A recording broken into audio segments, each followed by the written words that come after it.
They handed me a sheet cake with my own face printed on the frosting in blue icing, 31 candles for 31 years of nursing, and then my son's new wife stood up in front of 40 of my coworkers and said, "Honestly, I just think it's so brave to retire on a pension this small."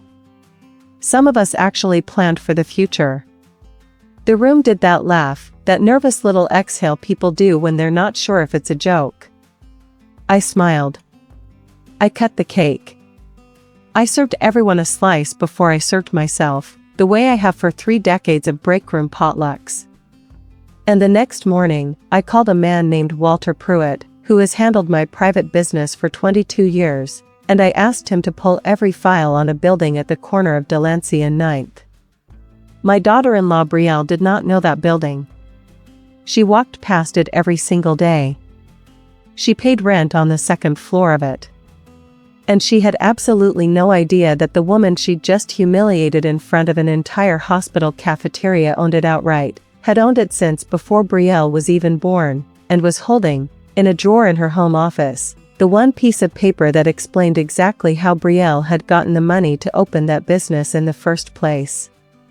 My name is Maureen Castellano. I'm 63 years old, and for 31 years I worked the overnight shift in the emergency department at Holy Cross Memorial, which means I have spent half my adult life awake while the rest of the world slept, patching up the things people do to themselves and to each other at 3 in the morning.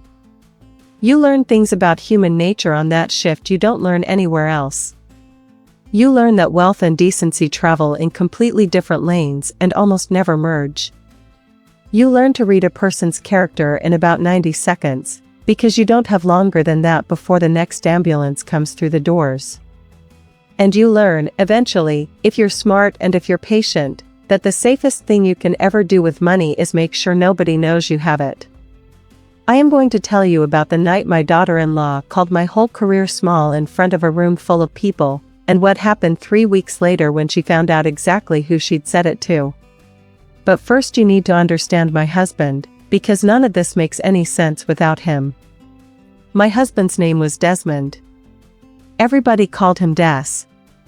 He was a building inspector for the city for 38 years, which meant he spent his whole working life walking through other people's properties with a clipboard, telling rich men their wiring was a fire hazard and their foundations were cracking.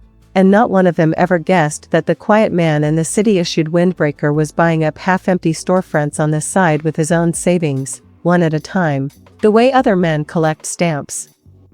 Des had a theory, and he repeated it to me so many times over the years that I could recite it in his voice. He used to say, "Mo, everybody in this city wants to own something shiny. Nobody wants to own something boring. You buy the boring thing. The boring thing pays your rent for 40 years and the shiny thing burns down in a fire sale." He bought our first building when I was pregnant with our son Patrick, a narrow 3-story brick walk-up nobody wanted because the block was rough and the upstairs apartment smelled like a dead radiator. We fixed it slow, on nursing and inspector wages, weekend by weekend, and we rented out the storefront to a dry cleaner who stayed 11 years and never missed a payment. By the time Des retired, we owned 4 buildings between the two of us, all bought quietly, all held in a small property company we named after my mother, Conchetta Holdings, because Des said it was bad luck to put your own name on the things you actually love. Nobody at the hospital knew. Nobody in our families knew except my sister Roseanne, who helped us file the paperwork the first time because she used to work in a title office. We were not secretive because we were ashamed. We were secretive because Des watched, his entire career, what happens to people the second other people find out they have money. He watched contractors get sued the day after a rumor went around that they'd inherited something. He watched a widow get swarmed by every cousin she hadn't spoken to in a decade the week after her husband's obituary ran.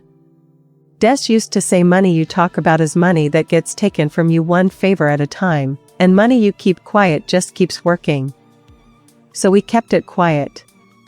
For 30-some years, I went to work in scrubs and drove a Honda with 200,000 miles on it, and I owned, free and clear, for small commercial buildings in a city where rents had nearly quadrupled in the time we'd held them. Des passed 18 months ago. A stroke, fast, no long goodbye, which I am grateful for on the good days and furious about on the bad ones. And in the year and a half since, I have done exactly what he asked me to do in the last conversation we ever had about the buildings, sitting at our kitchen table going through the file folders 3 days before he died, which neither of us knew yet was 3 days before he died. He looked at me over his reading glasses and he said, "Mo, don't you dare go soft on these once I'm gone. People are going to find out eventually, and the second they do, they're going to want something. Don't let them have it just because they ask nicely." I told him I wouldn't. I meant it. I did not know, sitting at that table, that the someone Des was warning me about would turn out to be my own son's wife, or that the building in question would be the very one she'd build her whole identity around. My son Patrick is 34. He's a good kid, soft in the way only sons get when their mothers worked nights and their fathers were quiet, meaning he hates conflict the way some people hate heights, a full-body aversion. He met Betrayal 4 years ago at a fundraiser gala for the hospital, of all places, back when she was working the event for a catering company and not yet running her own business. She was sharp and funny and ambitious in a way that I genuinely admired at first, because I have never in my life looked down on a woman who wants more than what she was handed. What I didn't understand until much later was the specific shape of Betrayal's ambition, which was not really about building anything. It was about being seen to have already arrived. Betrayal grew up the only daughter of a man named Carmine Foligno, who ran what everyone in the neighborhood politely called import consulting and what the rest of us understood to mean something considerably less polite. Carmine was not a violent man, as far as I ever knew, but he was the kind of man who solved problems with envelopes instead of conversations, and Betrayal grew up in a house where money showed up in amounts that didn't match anybody's stated income, and where you simply did not ask where things came from, you only asked when the next thing was coming. She learned early that appearances were the entire game. If you looked successful, people extended you credit, both the financial kind and the social kind, and Betrayal had spent her whole life perfecting the look of a woman who had already made it, 2 steps ahead of the reality. About 2 years ago, Betrayal opened a medical aesthetics studio, the kind of place that does injectables and laser treatments and very expensive facials for women who want to look like they spend less on their faces than they actually do. She called it Lumiere Aesthetics, all soft pink and gold leaf and a waiting room that smelled like a candle store.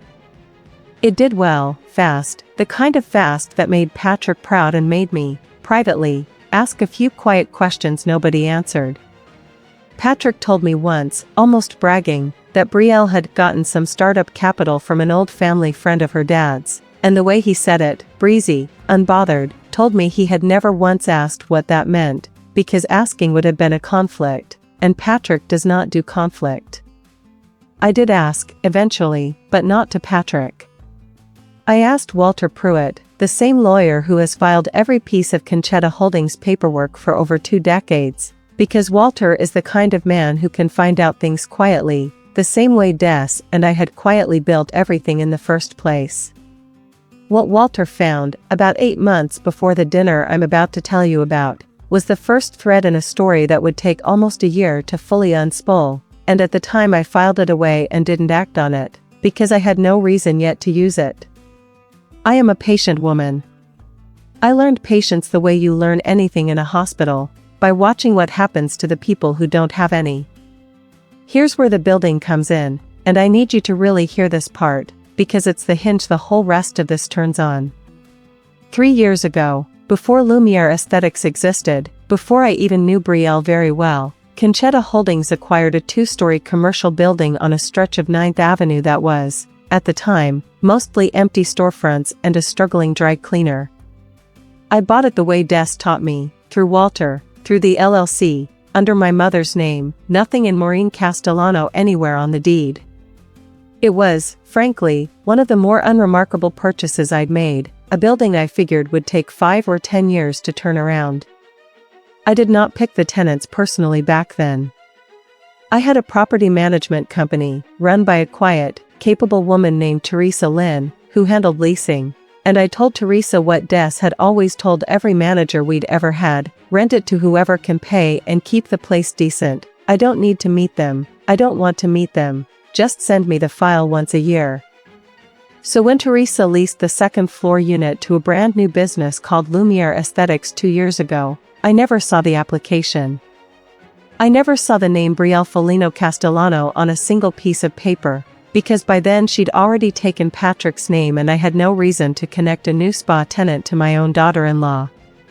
I genuinely did not find out until almost a year into the lease, at a Sunday dinner, when Brielle mentioned offhand that her studio was on 9th, above the old dry cleaner spot, and something in the back of my mind went very quiet and very still, the way it does in the ER right before you realize the chart you're holding belongs to someone you actually know. I went home that night and pulled the file. There it was. My own daughter-in-law had been paying rent for a year to a landlord she had never once met, a landlord who happened to be sitting across from her at Thanksgiving, passing her the cranberry sauce, listening to her talk about her quarterly numbers. I want to be honest with you about what I felt in that moment, because it wasn't triumph, not yet. It was something closer to vertigo. I sat at my own kitchen table with that lease file open and I thought about all the months Brielle had talked, in front of me, about her landlord, this nameless, faceless entity she referred to only as the management company, sometimes with mild irritation, the way tenants do, complaining that the elevator was slow or that the heat ran cold in February. I had listened to her complain about my own building, about my own competence as an owner, without either of us knowing it. And some small, sharp part of me thought, this is exactly the kind of thing Des would have found funny. Not cruel funny. Just the universe being a little bit funny, the way it sometimes is right before it isn't. I didn't say anything. Not that week, not that month. I want to walk you through exactly why, because I think people assume I sat on this information out of some grand master plan, some chess game I was already 3 moves into, and that's not quite true. The honest reason I stayed quiet is the same reason Des and I had stayed quiet about everything for 30 years, telling people things changes how they treat you, and I did not yet know how I wanted to be treated. If I told Brielle I was her landlord, what would happen next? Would she be embarrassed, charmed, grateful? Or would she suddenly start treating me, the woman she currently saw as a sweet, slightly tired nurse who'd raised her husband, as someone whose good opinion mattered to her bottom line? I didn't trust the answer. Des's voice was in my head. Don't let them have it just because they ask nicely. I decided to wait and watch, the same way I'd waited and watched every patient who came through my doors at 3 in the morning, before I decided what kind of care they actually needed. What I watched, over the following months, told me everything.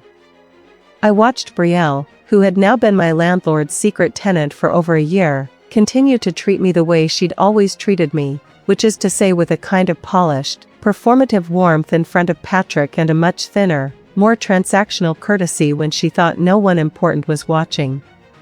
She'd correct me at dinner when I mispronounced something on a menu.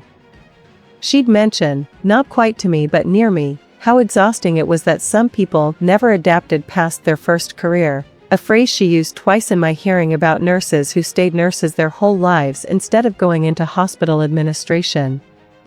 She brought up, more than once, the size of Patrick's eventual inheritance from me, framed as practical financial planning, asking pointed little questions about whether I'd thought about downsizing now that Des was gone, whether I'd considered what the house was actually worth on today's market, whether I had a financial advisor or whether Patrick and she could help me get organized.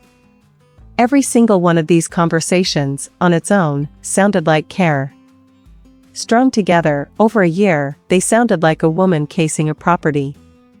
And I let her keep talking, because the more she talked, the more she told me, without knowing it, exactly what kind of person was sitting in my building, 2 floors above a dry cleaner, paying me rent every month and asking me, with a straight face, if I'd thought about my financial future.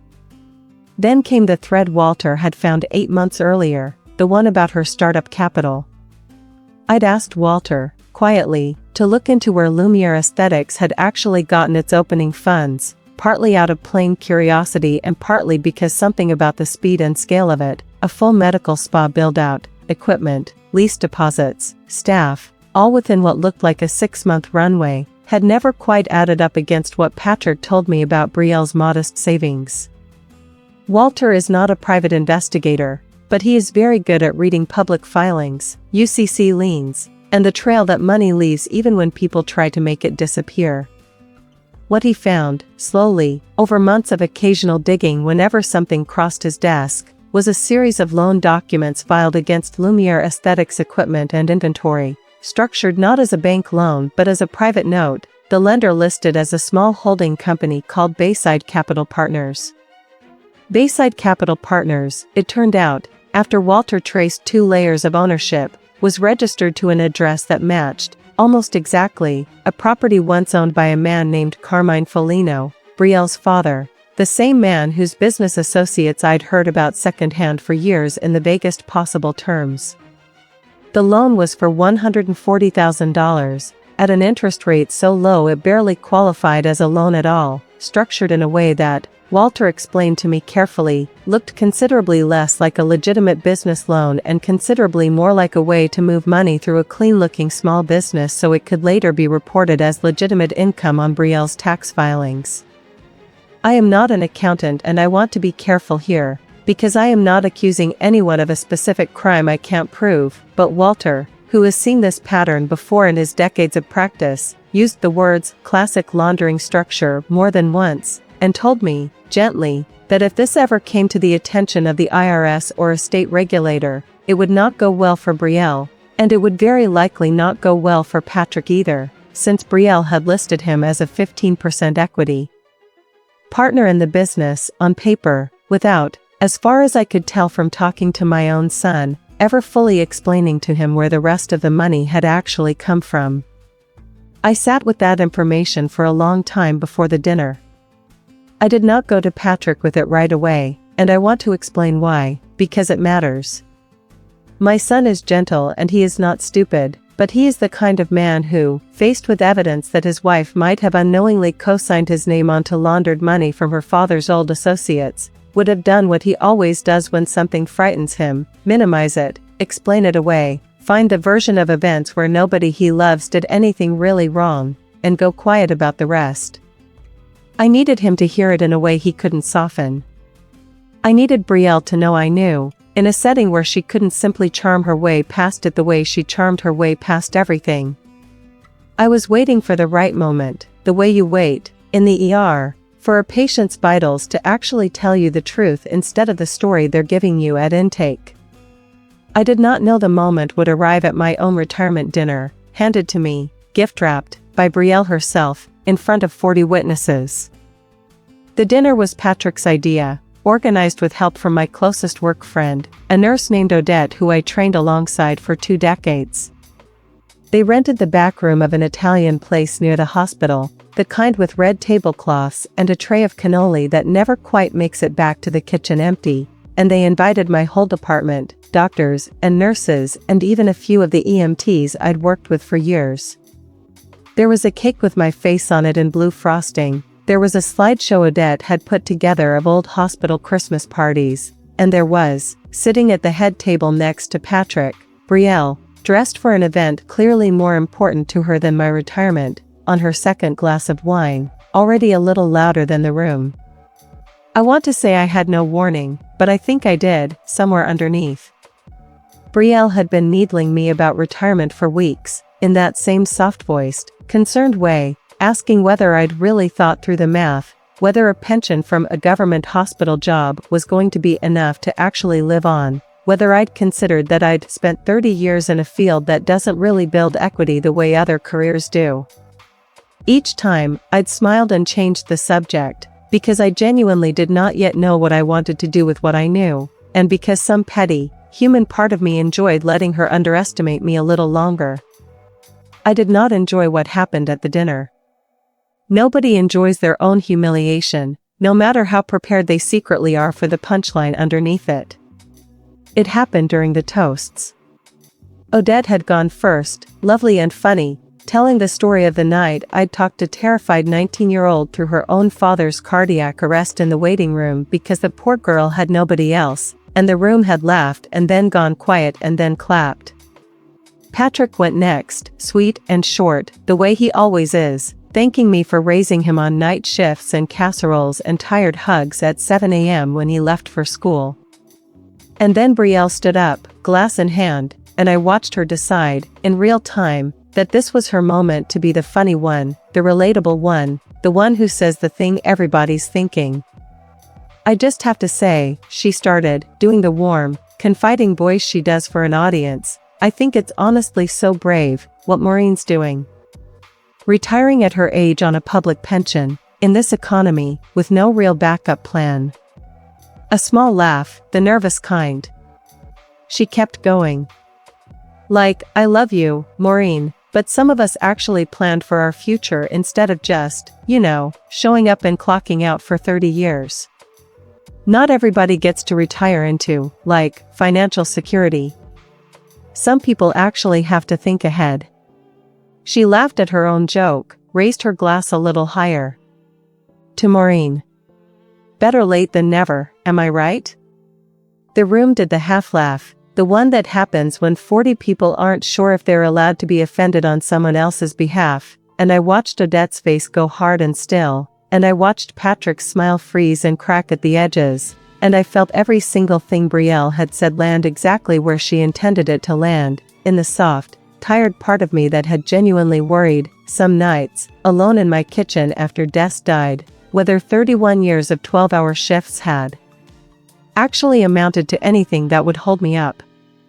I did not stand up and correct her. I did not say a single word about 9th Avenue, or Conchetta Holdings, or Bayside Capital Partners, or any of it. I smiled, the way you learn to smile at families in the ER who are saying terrible things to you out of fear and grief and exhaustion, the smile that costs you something internally but doesn't show on the outside. I picked up my own glass and I said, "Thank you, Brielle, that's very kind," in a voice so level that I watched it confuse her, the same way calm always confuses people who are braced for tears or anger and get neither. I let the toasts move on. I cut the cake. I made sure Odette got the corner piece with the extra frosting flour, the way I always do at every party, because some habits outlast every humiliation you've ever survived. And I drove home that night with my retirement gifts in a box on the passenger seat, and I sat in my driveway for a long time before I went inside, and I thought about Des, and I thought, very clearly, for the first time, I am done watching and waiting on this one. The next morning, I called Walter Pruitt before I'd even finished my coffee. I told him I wanted everything finalized. Every document on Lumiere Aesthetics lease, every detail on the Bayside Capital loan, a clean legal summary of what could and couldn't be proven, and most importantly, I wanted to know exactly when that lease was up for renewal, because Conchetta Holdings, as it turned out, had a decision to make in exactly 3 weeks. Walter, who has known me long enough to recognize the particular calm in my voice when I am no longer asking questions but giving instructions, pulled the file while I was still on the phone with him and told me what I already half remembered. The lease for the second-floor unit at 9th Avenue was a 2-year term, set to expire in 22 days, with a 30-day renewal notice clause that meant I needed to make a decision and communicate it almost immediately. He asked me, carefully, what I wanted to do. I told him I didn't know yet, and that was the truth. I knew what I didn't want, which was to use a piece of commercial real estate as a blunt weapon against my own son's marriage. But I also knew, with absolute clarity, that I was no longer willing to be a silent, secretly generous landlord to a woman who stood up in a room full of my colleagues and called my entire working life a cautionary tale, while she had spent 2 years unknowingly funding her own business off money that traced back to people Des would have crossed the street to avoid. I spent that first week doing something I hadn't done in years, which was sit very still and actually feel the size of my own anger, instead of folding it down small the way I'd been trained to since nursing school, where you learn fast that your feelings are a luxury you process on your own time, after the shift, in your car, alone. I let myself be angry about the dinner. I let myself be angry, separately and more deeply, about the loan, about the fact that whatever Brielle's father had actually done to make that money, my son's name was sitting on paperwork next to it, exposed in a way Patrick didn't even understand yet. I let myself be angry, underneath all of it, about Des, about the fact that he wasn't here to tell me what he'd do, even though I already knew, because I'd spent 38 years listening to him say it. Don't let them have it just because they ask nicely. Nobody had asked nicely. Somebody had stood up at a podium and laughed at me in front of my own department. That was different. That required a different kind of answer. I called Patrick on a Tuesday and asked him to come over alone, no Brielle, just him, for dinner, the way I used to when he was in college and needed to talk something through without an audience. He came looking tired in a way that told me the dinner had not gone unnoticed in his own house either, that something about Brielle's toast had sat wrong with him too, even if he hadn't said anything yet, because saying something is not a thing Patrick does easily. I fed him first, the way I always do, because some conversations need a full stomach underneath them to survive. And then I sat across from him at the same kitchen table where his father had once shown me the building files, and I told him everything, in order, the way I'm telling you. I told him about Des, about the buildings, about Conchetta Holdings, about the fact that his own mother, the woman whose retirement Brielle had mocked as financially fragile, in fact owned 4 commercial properties outright, one of which happened to be the building his wife's spa operated out of. I watched his face go through about 6 different expressions in the space of a minute, disbelief, then something like awe, then, slower, a kind of dawning horror as he started doing the math himself, out loud, asking, "Wait, so you're her landlord? You've been her landlord this whole time and neither of you knew?" And I said yes, and watched him sit with that for a moment, and then I told him the second thing, the harder thing, about Bayside Capital Partners and his own name sitting at 15% equity on a business funded, in part, by money that traced back to his father-in-law's associates in a structure Walter believed was built to launder it clean. Patrick went very quiet, the particular quiet he goes when he's actually listening instead of already planning his next reassurance. He asked me, finally, in a small voice I hadn't heard from him since he was a teenager admitting to a fender bender, "Did you know about the loan when you let her lease the building?" And I told him no, truthfully, that Teresa had handled that lease 2 years ago without my ever seeing the tenant's name, that I'd only connected the dots myself by accident at a Sunday dinner, and that Walter had only found the Bayside thread afterward, slowly, over months. I told him I hadn't said anything yet because I genuinely didn't know what the right thing to do with it was, and because some part of me, I admitted, hadn't been ready to be the one to break something that might not be fixable. Patrick put his face in his hands for a long moment, and when he looked up, he said the thing that told me he was finally, actually growing past the boy who always chooses the easy quiet. He said, "I need to see the loan documents. Not the summary. The actual documents. And then I need to be the one to talk to her, Mom. Not you. Me." I told him that was exactly right, and I meant it, because the lesson here was never supposed to be that I swoop in and fix my son's marriage for him. It was supposed to be that he finally has enough information to stop being protected from the truth by his own conflict avoidance, and decide, as a grown man, what kind of marriage he actually wants to be in. What happened over the following 2 weeks, I learned mostly secondhand, the way Des used to learn things about our tenants from Teresa, in careful, partial reports that I had to assemble myself into a full picture. Patrick went to Brielle with the loan documents on a Thursday night, and by his account, her first reaction was not shock, exactly.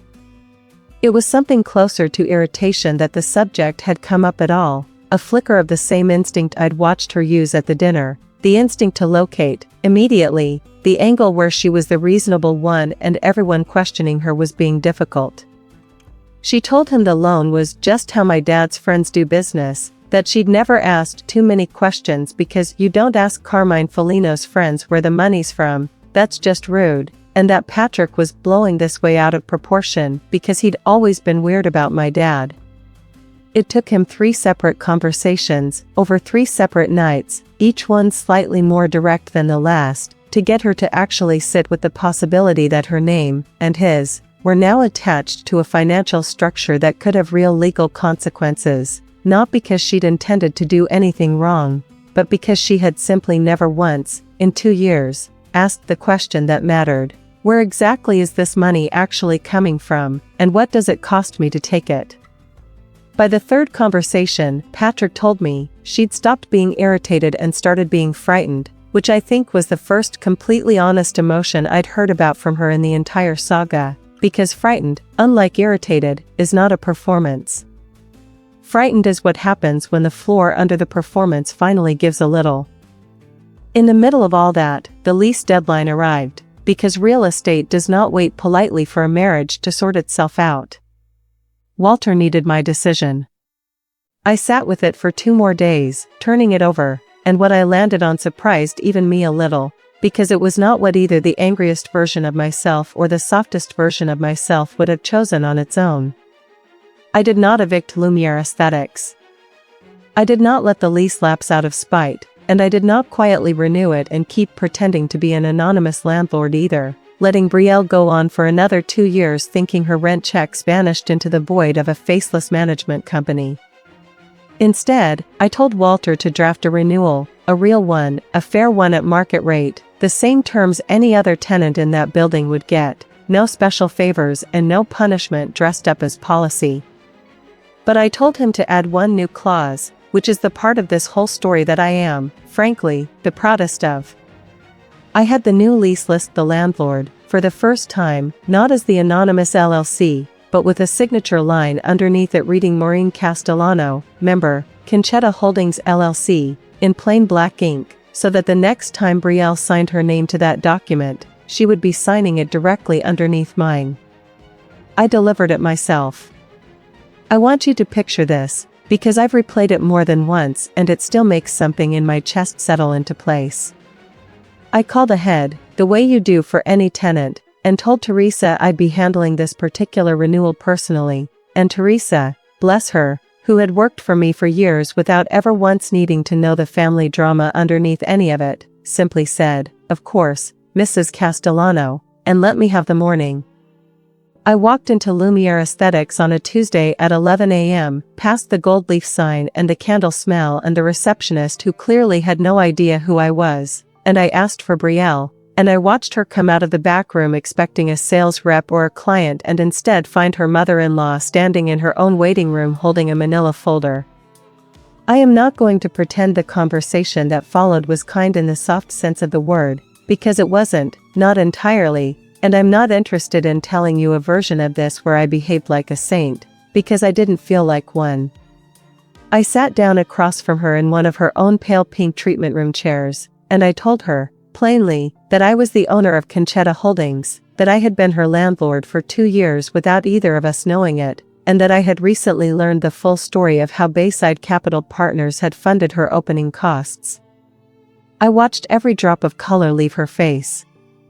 I told her that I was not there to threaten her business, and that the lease in the folder was a fair renewal at fair market terms, the same offer I'd give any tenant who paid on time and kept the property decent, which she had. And then I told her the part that actually mattered. I said, "I want you to understand something, Betrayal, because I don't think you do yet. You stood up in front of 40 people who've known me for 30 years and told them my whole life's work amounted to nothing, that I never planned for anything, that some people just don't think ahead. I have been thinking ahead since before you were born. I have owned this building, and 3 others, since before you ever met my son. I never told you because I didn't need you to know, and I still don't, particularly. But I am telling you now, not because I want something from you, and not because I want to punish you, but because I think you have spent your entire life mistaking the appearance of having arrived for actually having built something, and I watched that exact habit nearly put a federal problem on my son's name. You didn't do that because you're a bad person. You did it because nobody ever taught you to ask where the money was actually coming from, as long as it kept coming. I'm asking you to learn that now, while it's still just a lease and a hard conversation, and not later, when it's something worse. She cried. I want to be honest that she cried, real tears, not performance tears, and I sat with that, because I have spent 31 years sitting with people while they cried over things they couldn't undo, and I know the difference between someone crying because they got caught and someone crying because they're actually seeing themselves clearly for the first time, and it was, mercifully, more of the second than the first. She asked me, in a small voice that sounded almost nothing like the woman at the podium 3 weeks earlier, why I hadn't just told her from the start, back when the lease was first signed, and I told her the truth, that I genuinely hadn't known, not for the first year, and that after I found out, I'd watched her, quietly, to see what kind of person she actually was when she thought no one important was looking, and what I'd seen, until the dinner, had not exactly inspired me to rush in with a hand up. The renewal got signed. Lumiere Aesthetics is still open, still on 9th Avenue, still paying rent, on time, every month, into an account that, for the first time, she now knows belongs, in part, to me. The bigger conversation, the one about Bayside Capital and Carmine Foligno's money, took much longer to untangle, and I'm not going to pretend it's fully resolved, because some things take lawyers and accountants and time, not a single dramatic afternoon. Walter helped Patrick and Brielle find a real forensic accountant, not connected to either family, who restructured the loan into something legitimate, paid down faster than it needed to be, in a way that Patrick told me cost them nearly everything they'd saved, but that finally got his name off paper that could have followed him for years. Brielle stopped taking calls from 2 of her father's associates entirely, which Patrick said was the hardest, quietest fight of their whole marriage, harder than anything that happened at my dinner, because it meant Brielle finally choosing, out loud, which family's rules she actually wanted to live by going forward. Patrick and Brielle are still together. I won't tell you it's perfect, because nothing that survives something like this is perfect, but I will tell you that the woman who came to my house for Sunday dinner 2 months after that lease signing was quieter than I'd ever seen her, in a good way, the way people get quiet when they've actually started listening instead of performing. She asked me, near the end of that dinner, almost shyly, how I'd actually done it, how a nurse on a night shift salary had managed to build what I'd built, and I told her the same thing Des used to tell me. You buy the boring thing. You hold it a long time. You don't tell people what you have until you need them to know it.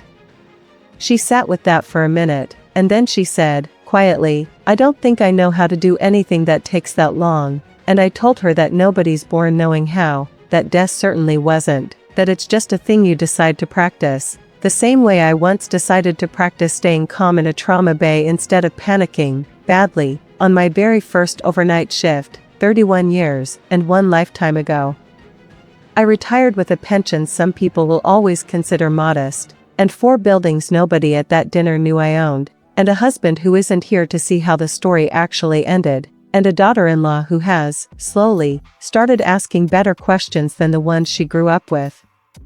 I didn't get justice the way you'd get it in a movie, with a single grand unveiling and a room full of gasps.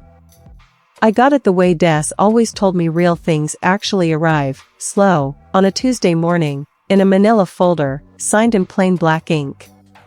If somebody in your life has ever stood up in a room and told you, in front of an audience, that your whole life amounted to less than theirs, I want you to remember this. The people who need everyone to see what they have are very rarely the people who actually have the most. The quiet ones, the ones who get laughed at for 31 years of night shifts and a Honda with 200,000 miles on it, are very often sitting on something nobody bothered to ask about, because nobody ever taught them to look past the label long enough to ask the right question. Build the boring thing. Hold it a long time. Let them underestimate you for as long as they need to.